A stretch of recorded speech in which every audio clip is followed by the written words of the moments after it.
Qo'limda turgan mana bu jirkanch mahsulot feminizm bilan qanday aloqasi borligini bilarmidingiz? 1920-yillar Amerika. Ayollarning omma oldida sigaret chekishi uyat hisoblangan. Jamiyatning yarmini tashkil qilgan ayollar butun tamaki kompaniyasi uchun milliardlab dollar yo'qotilishiga sabab bo'lgan. Natijada aholining yarmi sigaret mahsulotlarini sotib olmas edi.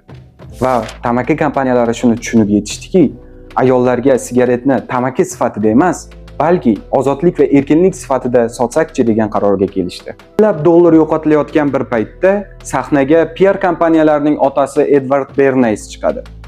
U 1929-yildagi Nyu-Yorkda bo'lib o'tgan paradda ayollarga ochiqdan ochiq ommada sigaret chekishga reklama qiladi.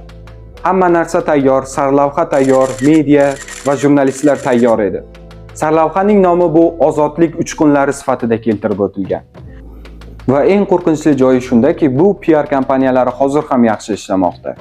Ko'plab filmlarga e'tibor bersak, sigaret chekadigan, hech kimga bo'ysunmaydigan va sovuq xarakterli ayol kuchli ayol obrazi sifatida shakllantiriladi. Eng qiziq tomoni shundaki, bu harakat ayollarni ozodlikka erishishi uchun emas, balki kompaniyalar uchun yangi bozorga aylantirdi. Feminizm esa marketing quroliga aylandi.